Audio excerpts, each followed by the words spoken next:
So welcome all to the Alumni show. It's wonderful to see you all here today. And I see some familiar faces. Can I just say, seeing you guys come out today really touched my heart. I need fans like you to keep going, so I really, really do appreciate it. And also I see the camera there, so thank you to everyone following at home and via the internet. We care about you too. Please do keep the tweets coming in using hashtag Alumni for the questions. I've already got some already, but we're having a wonderful, wonderful session planned for you today. So the man sitting beside me, as Dharma Raj has already said, is really a unique personality. Someone who has been practicing this philosophy for over 30 years.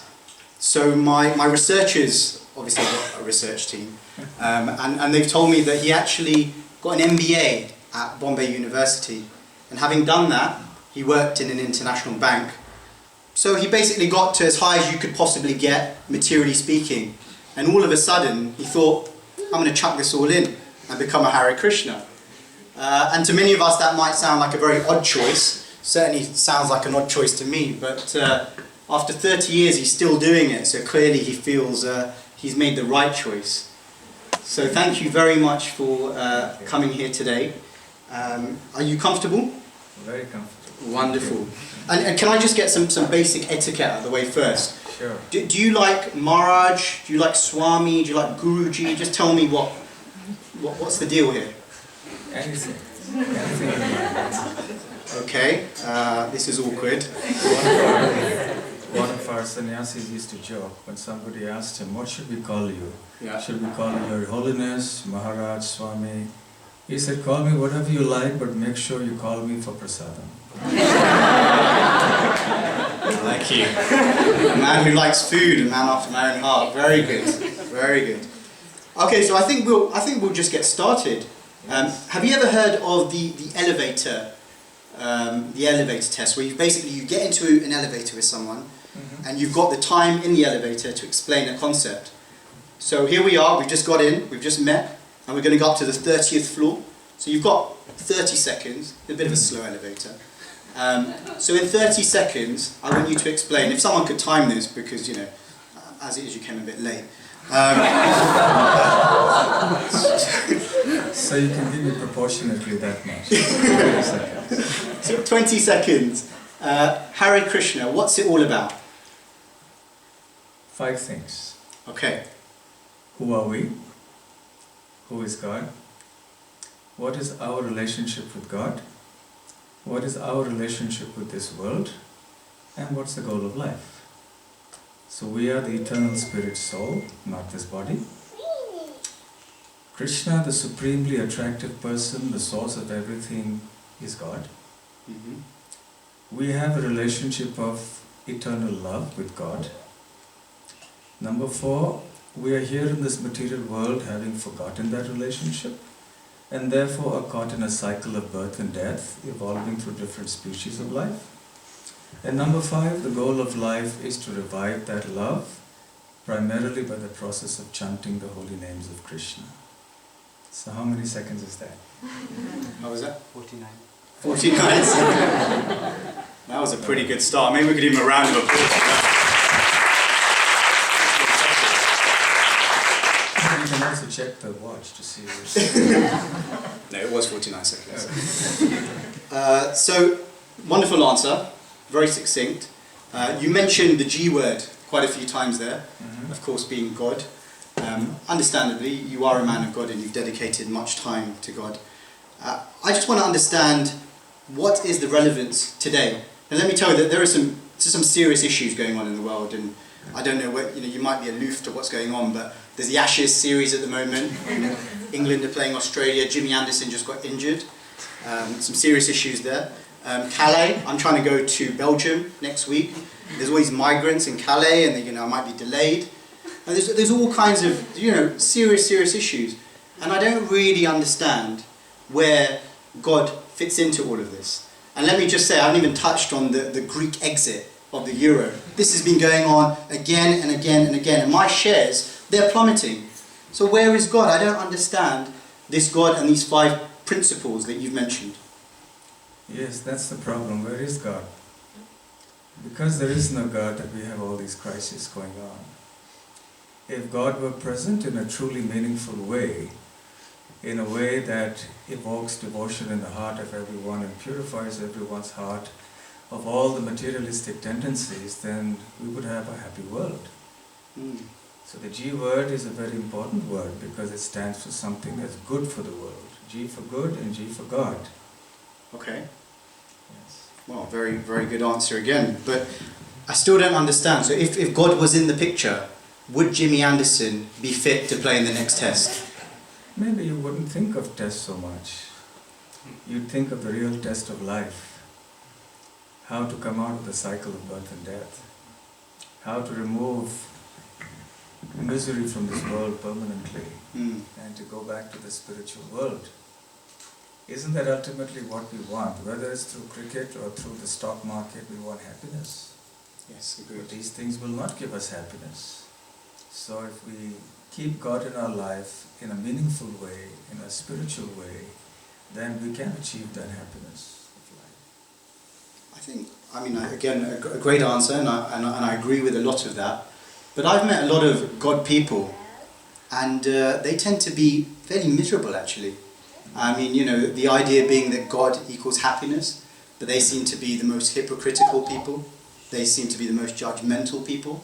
And actually the most miserable, because I think what seems to be happening is they set these high standards for themselves.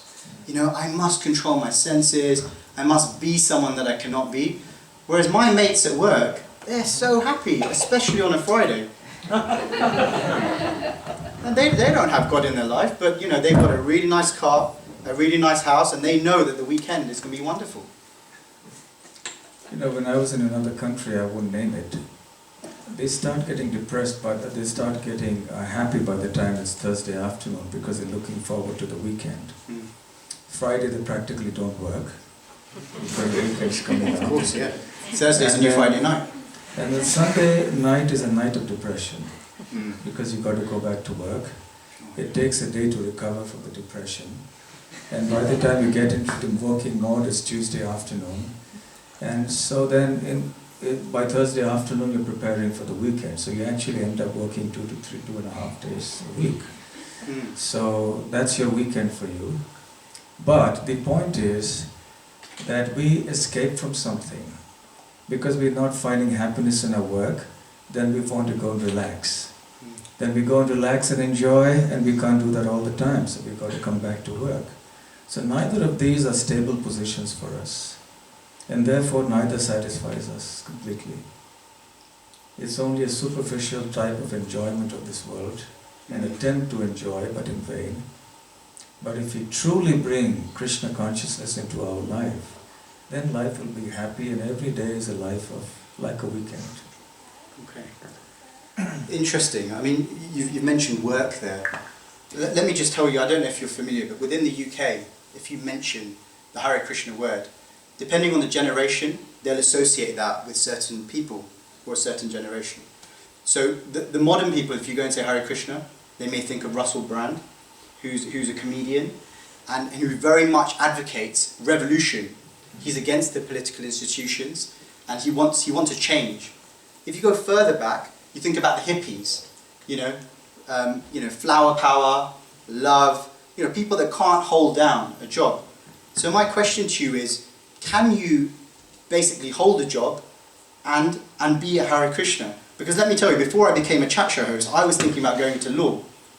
And one of the things that I've noticed is no one in law would dare become a Hare Krishna because it's such a foolish thing to do. And I'm not saying that, I don't mean that to discredit you. I just mean, when I've seen them dancing in the streets, they're ridiculed. And generally the only people that join these dancing parties are the people that are drunk and then just go, Hare Krishna, Hare Krishna, Hare Krishna.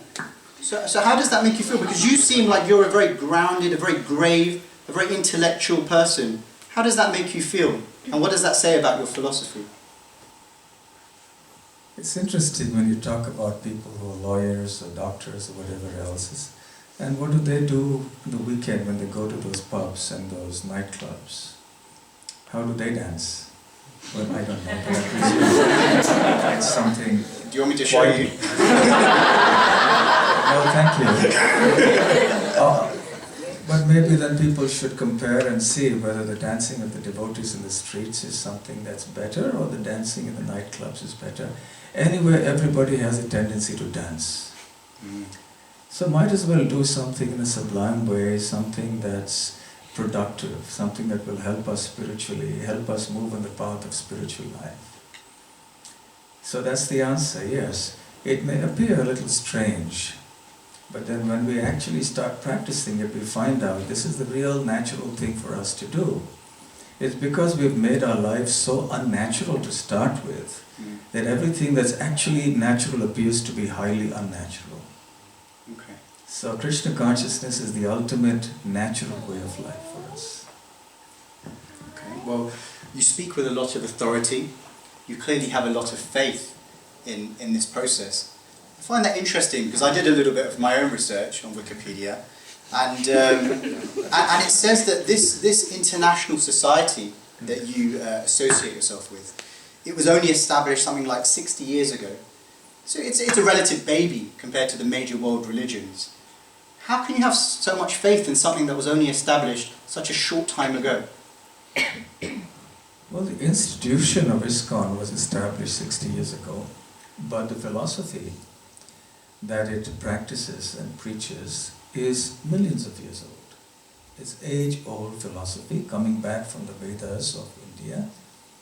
And this philosophy is not at all new. It's just that His Divine Grace Srila Prabhupada, who founded ISKCON, he went to America in 1965, and that is where he founded this institution. But the practice and principles are age-old. Okay. And is there any evidence for this age-old practice? Certainly. All you have to do is to go to India and ask and go to some of these sampradayas, go to the major devotional centers there. You'll see a rich culture and history connected to this. Okay. So now I want to ask you a very personal question, if I may. Is that okay? I mean, I know we've only just met. Yes. No charges. No charges. Good. When you talk to a lawyer, there's always charges, but not the other way around. So my question is, we touched on faith, and faith is sometimes like an F word, you know, it's a very dirty word. It's something that, you know, has no real grounding. Have you ever, in the last 30 years, you know, whether it's, you know, you're looking at yourself in the mirror, you've put this paint on your forehead, put these robes around you, and just thought, what am I doing? You know, I was in the bank, I was doing well, life was good. Really, what am I doing? So you want an honest answer? You can answer however you like. We are recording it.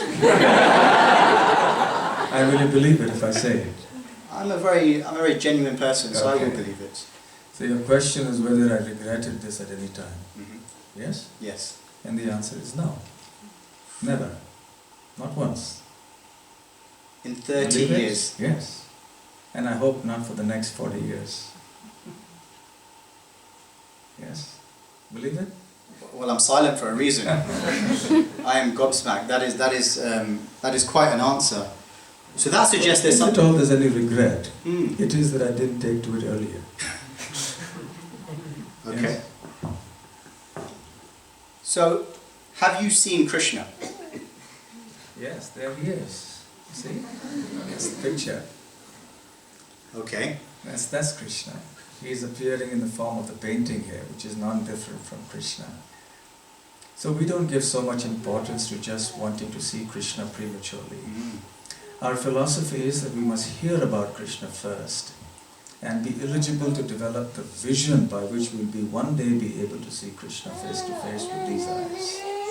Okay. It's all a question of developing that vision by internal purification. And how long do you think it will take? So if after this conversation, I think to myself, actually, this guy, he makes a lot of sense. You know, he's got 30 years experience, he's never regretted it, and actually you come across as a very effulgent personality, and that's my honest opinion. So if I say I want to go back and I want to try this Hare Krishna stuff, no matter what my family thinks, I'm going to give it a go. How long is that going to actually take me? Because I haven't got that much time, and I really do want to see God if I'm going to do it. Well, it depends. It's like asking a student, how many years will you take to pass your graduation? It depends. If you're a good student, you can do it in 3 years. But if you want to repeat your years and take gap years and then take 3 years to do what normally take 1 year, you can take a long time. So depending on how intense your practice is, how firm your conviction is, how sincere you are in the process, the quicker you'll make advancement. But if you follow the process properly, advancement will be rapid. That's for sure. Okay. So religion generally, spirituality, that obviously everyone's very familiar with them. But there's obviously some big drawbacks. And if you just, I don't know, do you read the news? Is that? Yes, I keep in touch with the news. Yes. Okay. So there's currently this terrorist organization known as Islamic State. And they've carried out all kinds of atrocities, but more recently I think it was in Tunisia. Some people were on holiday, and there were some shootings. Of course, going back to your native country, India, the Hindus and the Muslims always fighting. Closer to home, here in the UK, we've got Ireland, where you've got the Protestants and the Catholics. So you can go almost any part of the world, and you can see that because of religion, there are some serious issues. And I just wanted to know your view on that. Do you think the world would be a more peaceful place if, who was it? Was it Lenin that said, in Imagine, he said, imagine a world where there was no religion, because then there would actually be some peace. What do you feel about that? What happened in Lenin's country? Was there peace? They eradicated religion. They attempted to. And then came along a gentleman called Mr. Stalin. And then what happened? Millions slaughtered. Hitler espoused a philosophy and ideology that was not based on religion. And what happened? Millions slaughtered. Mussolini adopted a philosophy and ideology that was against religion. And see what happened. Millions killed. Look at communist China. When they had the revolution, what happened? Millions killed. All over the world. If you analyze the reason why slaughter has happened, why people have been killed in large numbers, religion is one reason. But it isn't by any means the only reason. There's politics, which is a big reason. There's ego, that's a big reason. There's selfish desire, there's money, there's this and that, there's sports, there's everything. There's a reason for killing. So it's not just that religion is the cause of problems. The problem really is that an improper understanding of religion is the problem. Because people haven't really understood the real nature of true religion. They have a superficial understanding of religion. And that's the problem. So you cannot throw the baby out with the bathwater. If you have a cataract, you can't. Well, you could argue that you want to pluck the eye out and throw it away. And you'd certainly get rid of the trouble from a cataract, but you'd also lose something valuable. So similarly, because religion has some problems, if you throw out religion, then you end up losing something very, very valuable, the very essence of life. And in any case, even if you tried to throw out religion, you couldn't. History shows that different, successive kings and governments have tried and failed. Yeah. Well, can I just say in this show, we certainly don't advocate the throwing of any babies, with bathwater or not. So moving on now to this point that you made about superficial understanding of religion. So what is the real understanding of religion? Is what you're saying that all of these people that consider that they are doing the will of God, sincerely following the instructions in their own scripture, are actually not following sincerely? Is that what you're suggesting? The test of a religion and the test of the followers of a religion is to what degree have you developed love for God. Period. When you have love for God, then all the negativities in the heart will disappear. Then you will not hate people. You will not want to kill people in the name of religion or for any other purpose.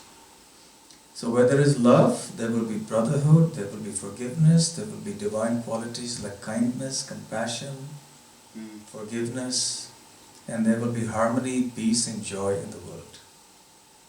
So we don't want to comment on individual religions, we don't want to be judgmental. It's up to everyone to decide to what degree they have developed love for God. That's the test, that's the barometer. But I suppose the problem is that if you're leaving it to each individual to decide whether or not they have developed love for God, then each individual that is carrying out this act, they believe that their driver, their key motivation is love for God. They're not doing this, for any other reason other than to please the Lord Almighty. And the strong belief that by doing so, they will reach an afterlife that will be far greater than what we have here. Because all of the religions promise a utopia beyond this life. And of course, your philosophy no doubt also says that this world is not very good, but if you follow the principles, you'll become, something wonderful in the next life. I don't know exactly what the promise is, but no doubt it will be something, because that's what's going to drive people, as you say. People want to be happy. So that's a major issue. It's a subjective point, isn't it? Yes, but something called love can be easily understood. Hatred can be easily understood. You know when somebody acts out of hate, when someone acts out of anger, someone acts out of jealousy or envy. So we advocate a true understanding of religion. It doesn't matter what your faith is. We should distinguish between true religion on one hand and religious faith on the other hand. Religious faith is something that can change. Today you're a Hindu, you could become a Muslim could become a Christian could become a Buddhist could become an atheist. But true religion is what I mentioned earlier in response to your very first question. It's about developing a relationship of love with God. Okay. That's it. And if we have this standard of religion, then I'm sure that much of the ills that plague religion today and the world today indeed would be mitigated substantially. Would you say that the practice of religion is an individual process, an individual experience? Well, most certainly it is, but it is also something that requires collective effort. It requires an atmosphere. It requires a favorable environment, just like for anything else. Okay. What I was thinking of particularly was, and you've probably gathered from my various comments, that I think spirituality is very cool. I don't really think very highly of religion. Spirituality to me means there's a freedom of expression. There's a strong desire to understand God, and let me just do it my way. What I don't understand is the rules, the regulations, the rituals, the personalities that we have to worship in between. I mean, if I do, and I haven't got there yet, if I do want to understand God somewhere up there, and He may be in my heart, why do I have to have a middleman? Why do I have to have a guru? Why do I have to be bowing down to people? I'm not into it. It messes up my hair when I bow down. I get creases in my trousers, and it takes a long time to look this way. That's why we shave our heads, so no problem in bowing down. So it doesn't mess up your hair anyway. It saves a lot of money. You don't have to go to the barbers. You don't have to do so many things. But that apart, you see, the principle of having guidance to achieve success in any path is everywhere. You don't become a doctor without going to a medical teacher or a college, do you? Can you sit at home and say, I want to become a medical doctor? Why should I go to a college? Why should I go to teachers? I just want to do it myself. If you want to do anything in life, you need a teacher. That principle is accepted in all spheres of life. So why not for spiritual life? Why should we make an exception for the most important and most difficult subject of all, spirituality? So we need a teacher, we need books, we need an atmosphere, just like you need for any other endeavor in human life. But do you have to have the rules and regulations? Can I not just be a really good person read when I want. I mean, I know in my heart there probably is a God. Because, if I look outside and I look at the creation, I think, this hasn't really come about by chance. But what I don't understand is why I have to, dedicate myself to try and understand this guy. I mean, he's let me be here, so let me just be. Let me do my thing and try and be a good person. Why do I have to follow so many rules that are imposed?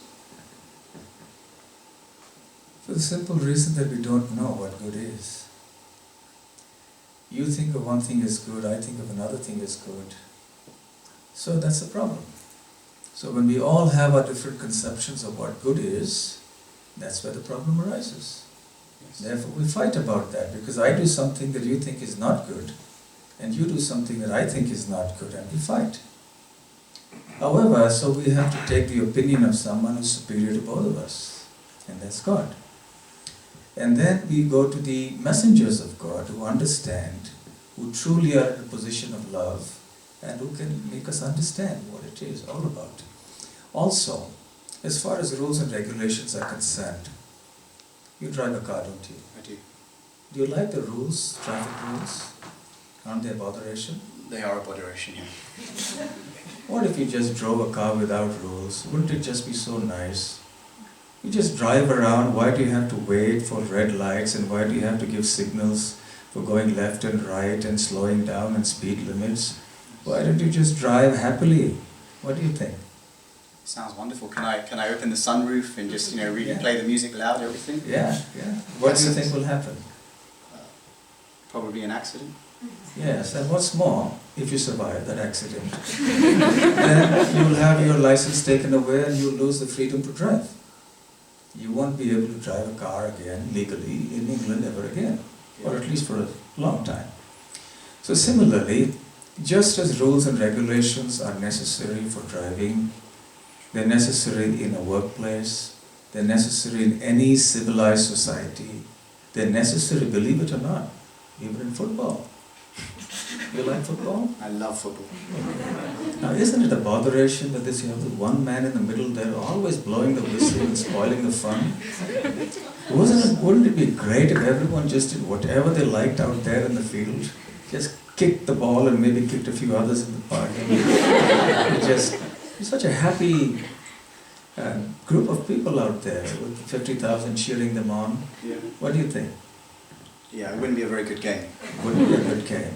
So then what about the restrictions that the referee puts on them and he keeps interrupting them? So it's necessary, we accept that, because even the rules and regulations may be bothersome, but if you do without the rules and regulations, the situation will be millions of times more bothersome. So similarly in human life, if we follow certain rules and regulations, it may be troublesome for us, but not following them is a cause of greater trouble. Okay. So falsely, in the name of freedom, to try to flout rules and regulations is indeed a misconceived idea. Because real freedom comes from voluntarily giving up a portion of our freedom. Okay. Make sense? Makes a lot of sense. Thank you. Similarly for spirituality, for religion. Okay. And you mentioned, shaving your hair. Clearly in the industry I'm in, the hair is very important. If I do want to take up this process, is it necessary to look the way you do? Because I just don't think it's going to work for me. I think that's all right. You don't need to shave. But you do need to work at saving yourself, not shaving. Hair is not the only thing that's really important. This is just part of a uniform for people who have adopted the life of a monk, but you don't need to shave your hair. Okay. Krishna Consciousness is not only about the externals. It's about the internal processes. Although, yes, the externals have a meaning, they have a purpose, but that's not the end of it. You can surely be like this as you are. Yeah. You can have hair, no problem. Thank you. And you can have your suit and tie, and you can chant Hare Krishna, come to the association of devotees, read the scriptures like the Bhagavad Gita and so on, and be happy and Krishna conscious in life, no problem. But wouldn't it be a bit tricky? So when I go to work and I meet with other presenters. We all go for a drink, and if they're all drinking, I'm going to feel completely left out. I've developed these friendships over quite some time, and I don't want them to feel that I'm leaving them behind just because all of a sudden I think that I'm better than them, that I'm aspiring for something that is higher than what they're trying to achieve. What if you had a medical problem and the doctor told you, if you drink even one drop of alcohol, you'll have to come back to me and I'll have to cut you out? I would stop drinking. And if your friends told you, well, what's wrong with you? You're not our friend any longer, what would you say? I would say, you are not my real friends. Yes. So therefore, we understand what's good for us and we act accordingly. For the average person in the world, a medical doctor's word carries weight. They understand it's going to harm me. When it comes to spiritual things, people don't understand it so easily. So they say, well, what's wrong in doing it? But when you really understand what's wrong in doing it, then you give it up. And then you're not worried so much about what your friends say or don't say. Then you understand who your real friends are and who they aren't. Right? Wow. You are really deep. It's a philosophy that's deep. Wow. It's the teachings that are deep. It's Krishna Consciousness that is deep. You are very humble. Thank you. I try to. Okay, well I think now is probably a good time to go to some of the questions that are being tweeted in. Is that okay? Yeah, sure. And afterwards we will go to the audience to see if any of you have any questions also. So the first one that came in today is Cecile. Is it Cecil? Cecile. I don't know how to pronounce the lion's name. Cecil? Cecil. Cecil. Cecil the lion. Have you heard about Cecil the lion? Yes. Yes. Okay. So he was a very popular lion, and there is outrage across the world right now because someone, a dentist from America, has come across and he's paid something like, I don't know, the equivalent of £40,000 to go on a hunting trip. And he's lured him out of his sacred place, within the confines of the grounds, and they've shot him. They've shot the lion as a trophy, and then they've then taken a picture, and it's a very common thing. But right now, he's had to close down his dental practice, this hunter, because the whole world is going mad. The whole world is saying, how can you shoot this beautiful lion? So I was doing some research into your philosophy, and you believe in something called karma. So I was thinking, wasn't it the lion's karma to get shot? And why are we having a go at the poor guy that's just trying to have a bit of fun? Well, what if he came with a gun to you and said, I want to have a bit of fun and shoot you? And it's your karma. Would you be very happy? I mean, it's your philosophy, not mine. So then you have to apply the philosophy here as well. Why only for the lion? Why not for us? Why one standard for others and another standard for me? So if you're going to explain it away by saying it's the karma of the lion, so well, if someone comes and attacks me, it's my karma, so why should I complain? So obviously the answer is that any form of unnecessary violence is bad. And a hue and cry is being made about a lion, well and good, we shouldn't kill lions. But the question is, why a hue and cry only when a lion is killed? There are millions of animals who are being slaughtered every day. People are not shouting about that. And at least a lion is powerful, it can protect itself. The lion is ferocious, he has power. What about these little chickens and these little animals who are offenseless, who are helpless, and you slaughter them by the trillions every day, and no one raises a whimper for them? What about them? So shouldn't we also speak up for them? You're putting me off my dinner now. Yes. This is not good. I see where you're going with this. You know, there was a mathematician called Ramanujan, very famous mathematician from India. He was a genius. When he came here to Cambridge, he was precocious. So Thomas Hardy, Mr. Hardy, a famous mathematician, brought him over from India. This is about 100 years ago, 80 years ago. And then he somehow fell sick in Cambridge. He was in a hospital. And the nurse came and gave him some chicken soup. He said, "Please have it, Mr. Ramanujan." He said, "What is this? Chicken soup?" He said, "No, I can't have it." Because he was a pure vegetarian and he was a devout believer in God. So she said, "But it's good for health." And he asked her, "My health or the chicken's health?" It may be good for my health or may not be good for my health, but it's certainly not good for the chicken's health. So she didn't understand what he was saying, but Ramanuja made a good point. So the point is that if we are concerned about our health, we should also be concerned about the health of other living beings. Right? But are we not, we're the top of the food chain, and that's just the way it works. So the lion will kill, animals that are lower than the lion. So for example, that particular lion, Cecil, had many cubs, and now that Cecil is dead, they have to kill the cubs because otherwise the other lion will come and kill the cubs. So it's nature's law, it's just the way it works. So we're the top, we're the most intelligent, and therefore we have the right to choose what we do and do not eat. So might is right? No. Alright, so now the question is, second point, what does a lion eat? Other animals? And how does he eat? Have you seen some wildlife movies? How does he do it? Does he go to a restaurant, sit down, and someone comes and serves him a nice plate? It's pretty gruesome from what I've seen. Gruesome. That's nature's way. So if you want to follow nature's way, and if you want to eat meat, then you have to do it like the lion does. If you can't do it the way he does, then you should live the way humans are supposed to live. Which means that we, as the most evolved species on earth, which the highest intellectual development, we should live by performing minimum possible violence to others. The sign of a civilized society is that it survives by causing minimum possible violence to others. Is that a good principle? It's a very good principle. I agree with that. So when you can survive by eating vegetarian food and plants and fruits and grains and so on, why should you unnecessarily kill animals? Make sense? Maybe the taste?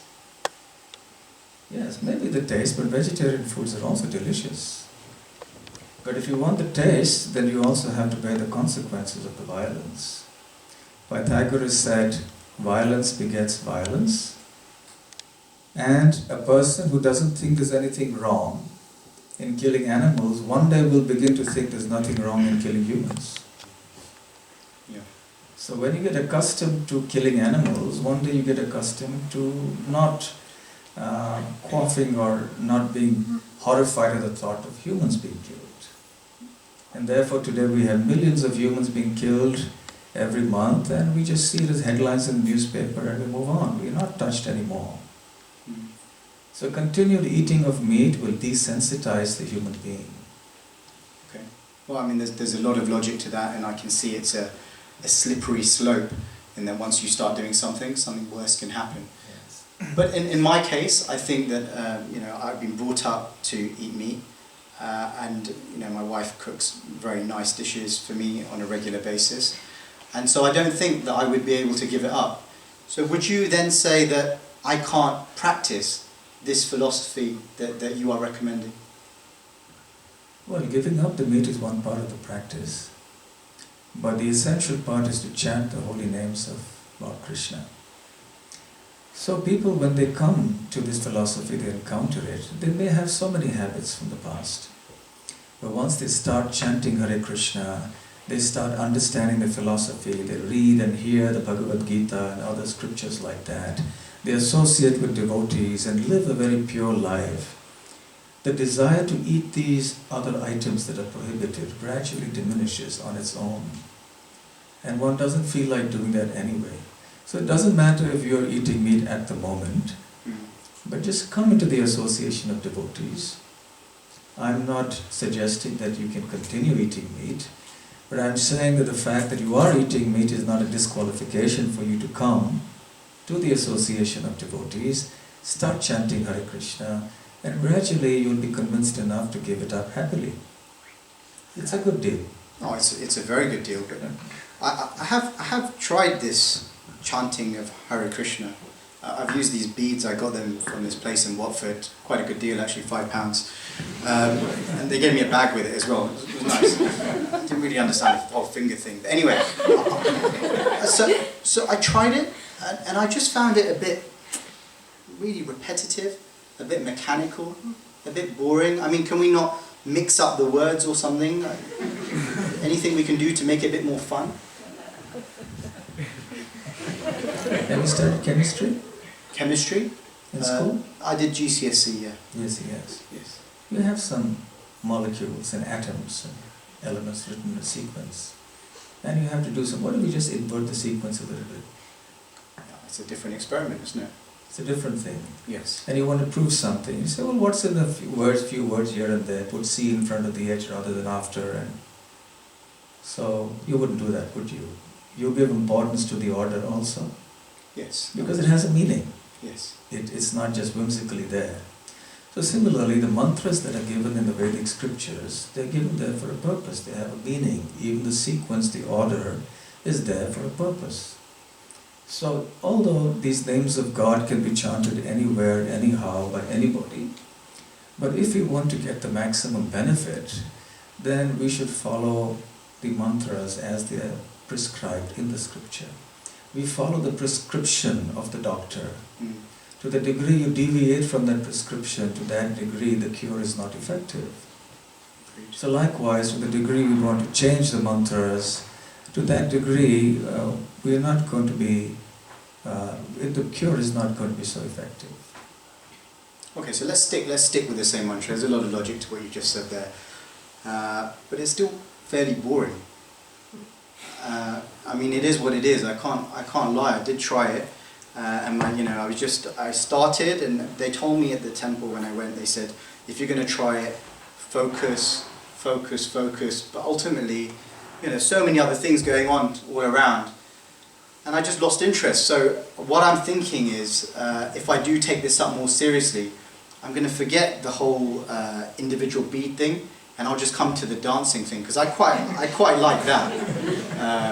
And I'm a good dancer, so I get a lot of appreciation. So I like it. It's good for the ego and good for exercise. You didn't like it. You said it in the beginning. You didn't like the dancing part of it. You changed your mind. I did. The mind is very fickle. It's the same chanting. It goes here, it goes there. Thank you for pointing that out. But, I did like it a little bit. But I've got my reputation. They call it street cred. And so I can't be, I hope this doesn't go out, but I did like it a little bit. It's recorded. Okay, anyway, so the point is I like the dancing, I like the whole singing thing a little bit, but I do not like this sitting down, meditation, stroke, chanting. What do I do? Do it anyway. Because if you understand something's right, something's beneficial, something's good, you do it. Did you like studies when you were in school? Some subjects. Other subjects? Not all. You still sat down and studied them? I had to. My dad would have been... But when you grew up, you still studied some subjects. Yes.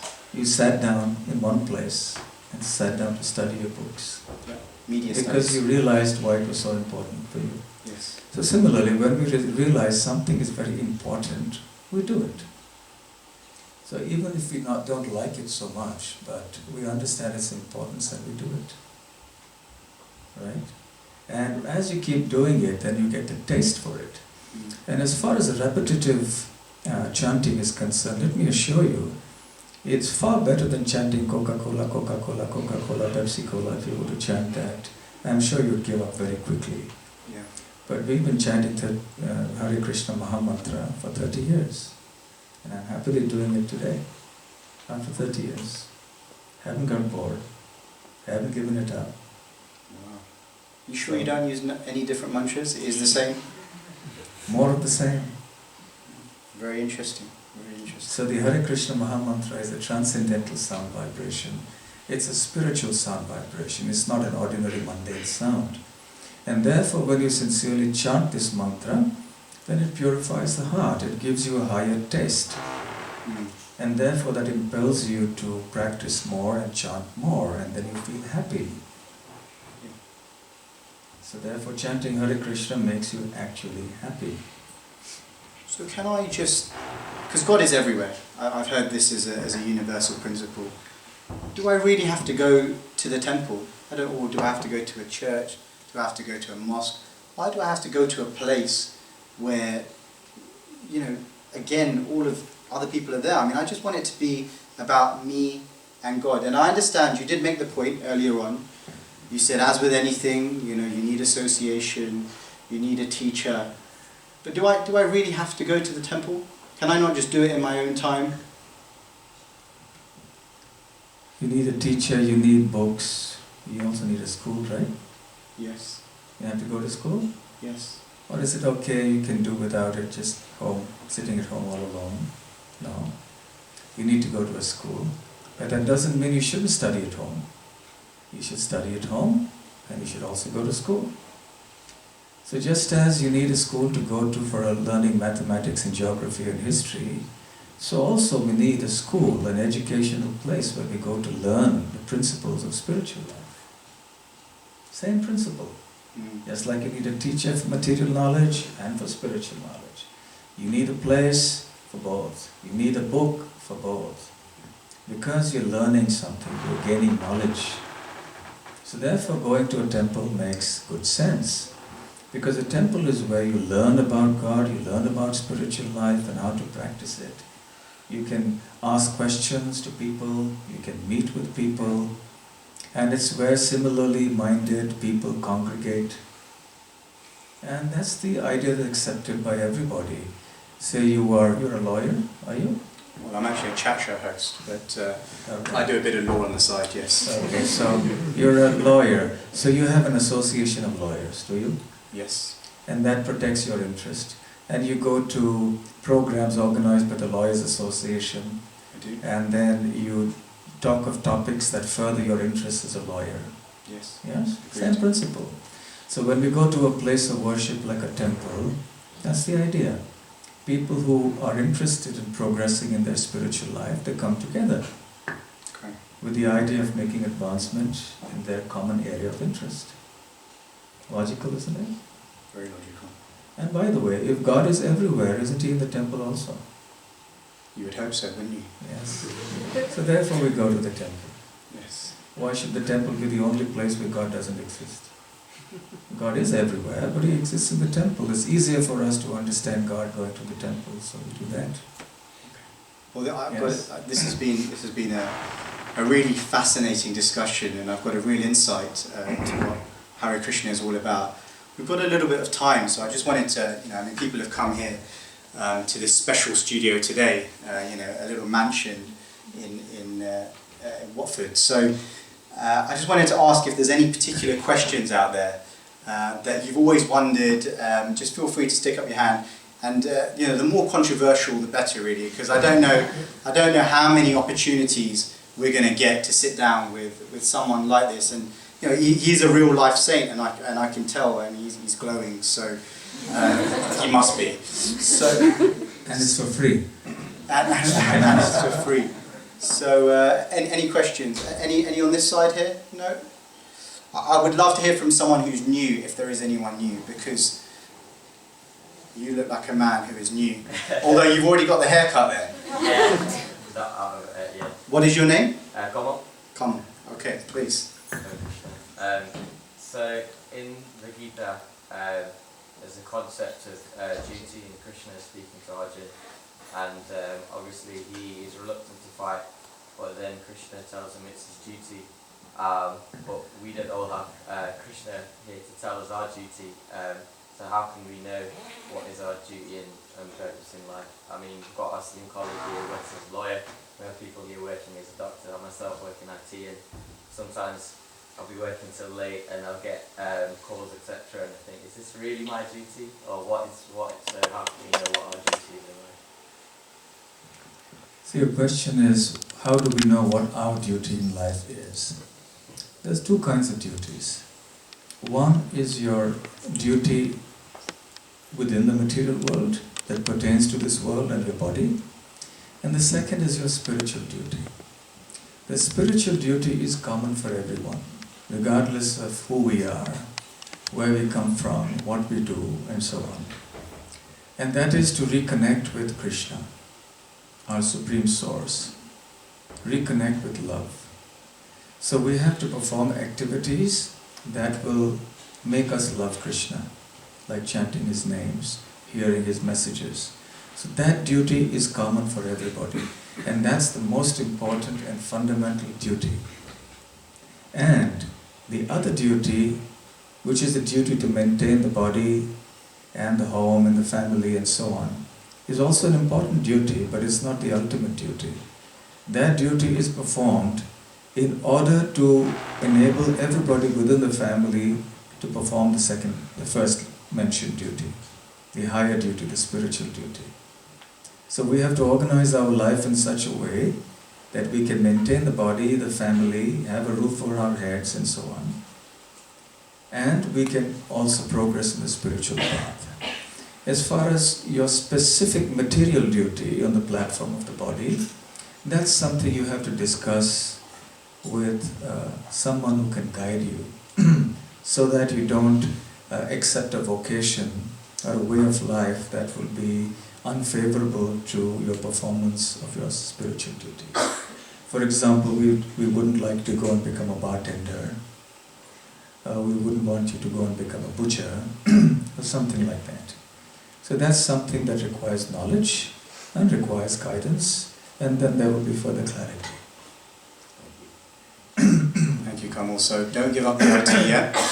And I think there's a few people around here, they're interested in something called mentorship. So do speak to them, they might be able to give you a steer. Anyone else who's here for the first time? First time? Yes. And do you chant Hare Krishna already? I fall in the same boat as yourself. I've tried sometimes successfully, sometimes, and I sort of fall out of cart every now and then. Sure. So I must admit, I'm not a regular as I would like to be. But this has been really good discourse between you. You dressed up your questions very intelligently to get the core and the core of the wisdom from the Swami Shri, so I really do appreciate that. My question is that, I recently did Gita Life course, and it was really insightful for both of us, my wife and I really enjoyed it. We came across, in association with a lot of really smart, very intelligent people who were on the course as well. So that was really good, and then it was really thought-provoking. So then you put this in context of how how Gita is delivered and how the philosophy is made accessible to us. How do you put this religious side of view of the world, the material world as we say, and look at that, and then contrast and compare that with what science says? You've gone through the theory of evolution, and we started off with this planet, science, right, and all that. So how does this actually? How do you reconcile between the two, basically?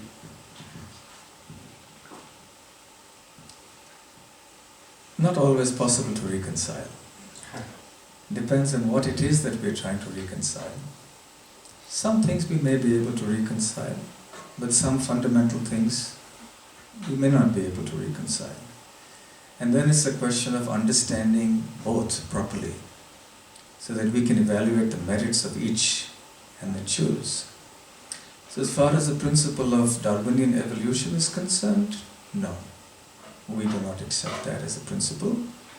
And that's a discussion that will take a long time, because the Darwinian evolution principle, basically extending it backwards, indicates that life came out of matter eventually.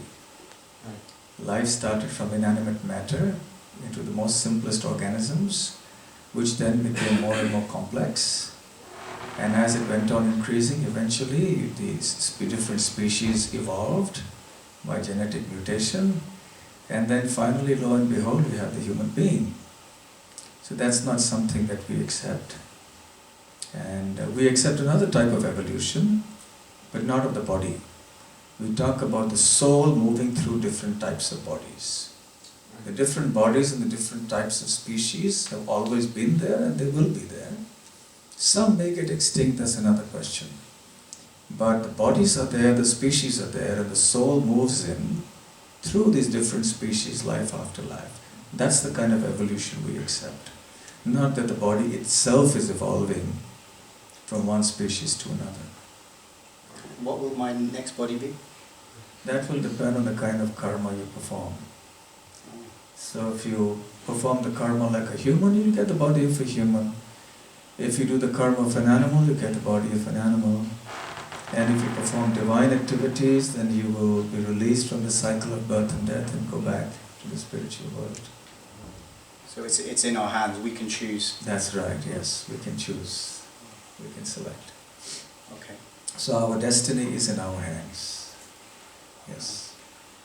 I like that, because sometimes people feel it's all predetermined and, you know, I'm going to be a fish next, but, you know, because I'm a Pisces, that's what they told me, but that doesn't seem to be the case. It's amazing. Well, what happens to you is determined, Okay. predetermined. But it's predetermined from what you have done previously. So in a sense, you are the cause of your own troubles. So if there's something fishy about your life, Hey, boom, boom. I saw what you did there. Very smart. You should be the chat show host.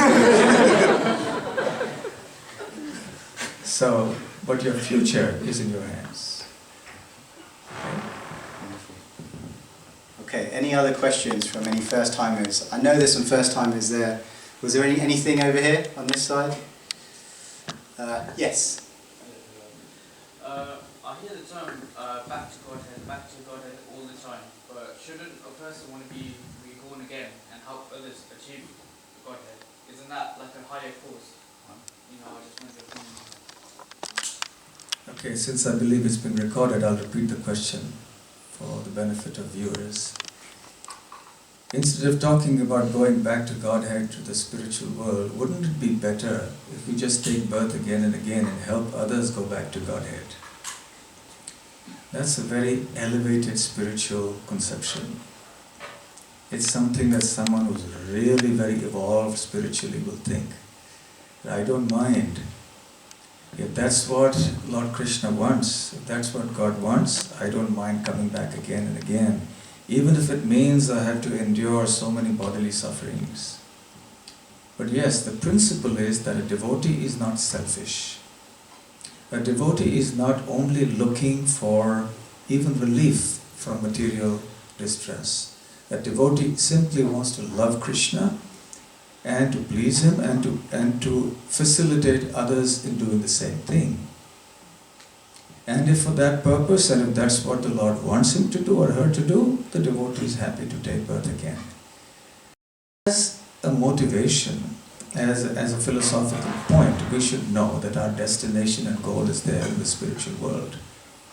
And Lord Krishna will indeed take us back to Godhead if we perfect this path. But if he wants to keep us back here, we should be ready. That is the mentality of a devotee. Okay, so while you've been speaking, the tweets have been going absolutely crazy, and I can hear them in my earpiece. They're just saying, you know, go for it. But you know, we're running out of time. So I'm gonna take one last question that's been coming, and it's actually one that's clearly, well, I don't know if it's come from a lady, but it may have come from a lady. The question is, she says, according to this, she says when she goes to the temple, she notices that all of the men are at the front. You know, right where the deities are standing, whereas they're right at the back. And also, all of the ladies, we can see some here, they have to cover their hair, they have to be so shy, so timid, whereas the men can, you know, stand up and, you know, give classes, do what they like. So, do you think that Krishna consciousness is fair for both men and women? That's our question. Women are right in the front here, and the men are at the back. That's a good point. I noticed that. Maybe you can have the camera moving. But no, in the temple you'll see two halves of the temple. One half for the ladies, the other half for the men. So everyone is standing in front of the deities. They all have an equal opportunity to take darshan of the deities. Even for the lectures, the discourses that take place, one half of the temple for the men, the other half for the ladies. That's how it is. And in terms of dress, well, it's not that men have no restraint, that there's no restriction put on men. We don't expect men to come dressed like they come for a football match. They do come decently dressed, decently covered, and that's expected of anyone, whether it's a male or a female. That's all. When you come to a place of worship, when you come to a place that is sacred, that's pure, you want to avoid any bodily distractions. We want to also avoid being dragged into the bodily conception of life by our own way and style of dressing. We come here for a spiritual purpose, so that should be the focus. You have dress codes everywhere, don't you? Yes. Don't you have dress codes in your office? Yes, I do. Don't you have dress codes if you want to go and meet the Queen? Yes. Don't you have dress codes if you want to go and swim in a pool? Can you go like this and will the swimming pool allow you to, the authorities allow you? No. No, so everything has a dress code, so why not a temple? And our only code is everyone should be decently covered, that's all. Makes a lot of sense. Thank you. I'm just looking to my producer here, who's looking very dressed down, in fact, as he always does. But that's how senior he is, he can look like that. Do we have time for one more question, producer? Yeah? Back there. It's just taking on from what you just said about dress code and, that's very superficial. But if you look at some of the scriptures and some of the things everywhere, now I don't want to be controversial, but everywhere this is something I feel that time and time again the chastity of a woman is highlighted, the station of a woman is here, a man somehow seems to be there. Thank you. Thank you for being so honest and raising such an important question. Over to you, Swamiji. So your question is that in the scriptures, I'm repeating again for the sake of the recording, the position of a woman is here and the position of a man is there. It may be so in some ways, it may appear like that sometimes, but from the point of view of devotion to Krishna, everybody's up there. There is no impediment for a woman or for a man to become Krishna conscious. Somebody being a woman is not at a handicap or at a disadvantage when it comes to becoming Krishna conscious. The principle of devotion is something that goes beyond the body. At the same time, because we are in the bodily conception of life, so we do conform to certain roles that are prescribed in the scripture for good reason. And time will not permit us to go deeper into this. But suffice it to say that inasmuch as there are restrictions on women, there are things about women and what they can do, there are things about men that are said, which men also do not understand. For example, the role of a wife, but there's a lot that's also said in the role of a husband. Not as much. Oh, there is quite a lot, yes, there is indeed. And it's important because the lady is the most important person. That's why. Because if the lady is fine, everything will be fine. And that's the whole Vedic culture rests upon that one lady. That is how important the lady is considered in the Vedic culture.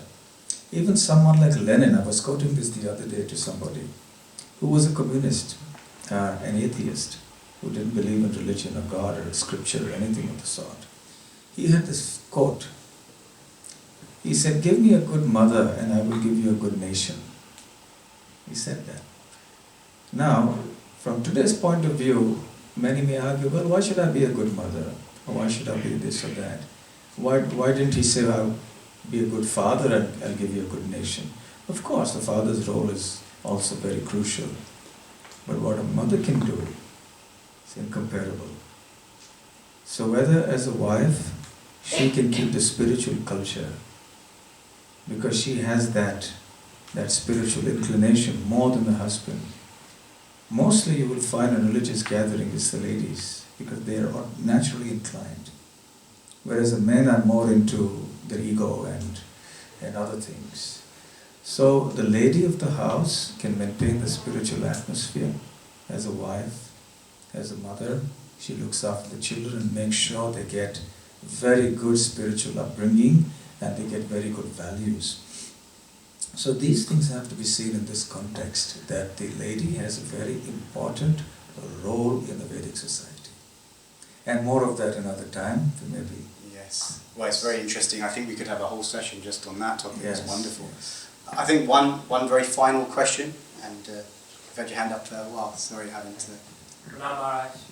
Hare Krishna. Krishna, Hare Krishna. My question was, and I'm hoping that it's relevant to everybody here and who are watching online, is specifically in relation to how we can do our best to relate to other people. So let me give the context. Many of us here, and probably many of us watching, have come to embrace and love, to varying degrees, the Krishna consciousness process in philosophy is, the most comprehensive and the most powerful means by which we can attain self-realization and go back to Godhead or understand the Supreme. At the same time, many of us have people whom we love dearly, friends, colleagues, and others who are perhaps following other paths. And I don't mean people who, as our presenter said here, who are just looking for spirituality, but people who are established in other paths, whether that be either Vaishnava paths, Swaminarayan, Chinmaya mission, Christianity, and so forth. So my question really was, what can we do as practitioners of Krishna consciousness or spirituality to optimize and best relate to those people and help them without coming across like we're converting? Okay, so to summarize and paraphrase your question, what you're asking is, what can we, as followers of Krishna consciousness, do to relate to people who follow other spiritual or religious paths without appearing that we want to convert them to our path? Yes? And also, what can we do to help them? What's the best that we can do to enhance? And help What can them on we their do own to journey? help them in their own path? Well, it depends. Essentially, the path of Krishna consciousness is not something that is forced. Even Krishna, when he speaks the Bhagavad Gita to Arjuna, ultimately tells him, I've said what I had to say, Arjuna, now you can do as you choose. So even God himself doesn't force. So therefore, we don't force others to become Krishna conscious. We present Krishna consciousness in a way that people accept. And if they don't accept after that, it's their free will, their choice. We don't try to forcefully make them accept it. If what we speak appears reasonable to them, is rational to them, if the way we deal with them is also something that they're happy with, and it attracts them to the process, that's fine. So if by these reasonable methods they want to accept Krishna consciousness, it's all right. And if they don't for some reason, that's their free choice. So they can adopt whichever path they like. And we don't interfere overly with their path. We don't go and go on them like a ton of bricks and say, it's the wrong thing you're doing. Well, we will certainly will point out for those who are willing to listen. But for those who are not willing to listen, and then we are just friends. We just relate to them on the basis of certain common human civility, civil behavior in human society, and we deal with them and see if there's any common denominator that we have in working with them. Okay? Okay. Well, I think we're going to have to wrap up there, but let me just say a few very short concluding words. It's been a real pleasure to meet you. You made some fantastic points. I think the last point you made actually struck home the most, in that it is our or my own free will as to whether we take to this philosophy. But I have to say the arguments you made have been very persuasive, and I'll think about it. And you have something. I mean, if you've been saying the same mantra for 30 years and you are smiling, then you've obviously got something going on. and I'm going to take that away and I'm going to give it a go. So it's been a real pleasure. If we could have a loud round of applause for the Swami.